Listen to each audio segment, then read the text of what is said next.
ஏ ஜானே, என்ன நீ இன்னைக்கு ஆபீஸ் போலையா? வைத்த வலிண்ணே. என்ன வைத்த வலியா? அண்ணே, ஆ, ஒரு கல்யாண வீட்டுக்கு போனேண்ணே. ம். அதுல இருந்து ஒரே வைத்த வலி தாங்க முடியலையே அண்ணே. கல்யாண வீட்டில் பிரியாணி நீ ஒரு பிடி பிடிச்சிருப்ப, நீ அது அஜீரணமாக இருக்கும். அந்த சோகத்தை எதுக்குன்னே கிளறுறீங்க? பந்தியில் உட்கார்றதுக்கு முந்தையே வைத்த வலிக்க ஆரம்பிச்சிட்டேனே. மொய்க்க வர கொடுத்துட்டு அப்படியே வீட்டுக்கு திரும்பிட்டேனே. நம்ம ஆண்டவர் ரொம்ப மோசமானவர்னே.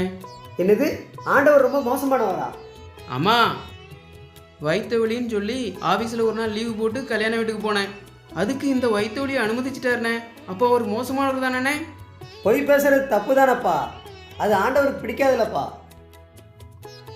வைத்த வலின்னு ஒரு சின்ன பொய் சொன்னது தப்பா? நான் ஒரு நாள் ஆஃபீஸுக்கு போகலன்னா கோடிக்கணக்காக நஷ்டமாயிட போகுதா? அவன் ஆஃபீஸ் பொருட்களை திருடி மூட்டை கட்டி வீட்டுக்கு கொண்டு போய்கிட்டு இருக்கான். லஞ்சத்தையே ஃபிக்ஸடாக பில் போட்டு வாங்கிக்கிட்டு இருக்கான்.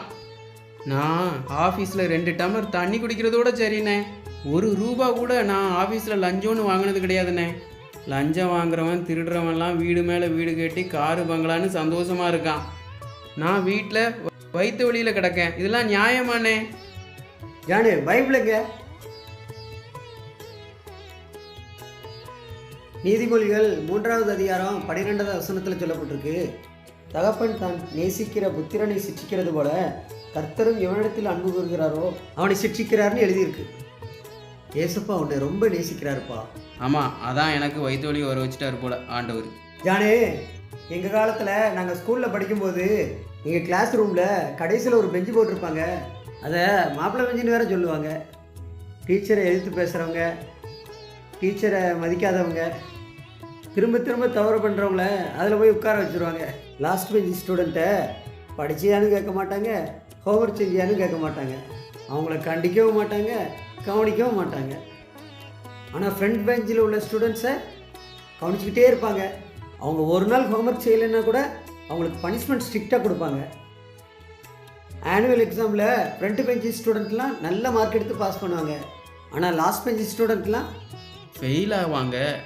அவர் நேசிக்கிற பிள்ளைகளை ஏன் சிறு தவறு செய்யும் போதே தண்டிக்கிறாருன்னா, அவங்க பெரிய பெரிய தவறுகளை செய்து நரகத்துக்கு போயிடக்கூடாதுன்னு தான். நீ சொன்னிய ஆஃபீஸ் பொருளை மூட்டை மூட்டையாக திருடினவன், லஞ்சம் வாங்கினவன் எல்லாரும் நரகத்துக்கு தான் போவான். அந்த லாஸ்ட் பெஞ்சில் உள்ளவன் ஃபெயிலான மாதிரி. இப்போ சொல்லு, ஏசப்பா உன்னை நேசிக்கிறாரா நேசிக்கலையா? நீங்கள் சொல்கிறது சரிதானே. ஏசப்பா என்னை நேசிக்கிறாங்கங்கிறது இப்போ எனக்கு புரியுதுண்ணே. இதெல்லாம் நீங்கள் சொல்லும்போதே எனக்கு பாதி வயிற்று வலி சரியாக போச்சுண்ணே. சரி ஜான், உனக்காக நான் இப்போ ஜெபம் பண்ணுறேன். மீதி வைத்த வலியும் இப்போ சரியாயிரும்.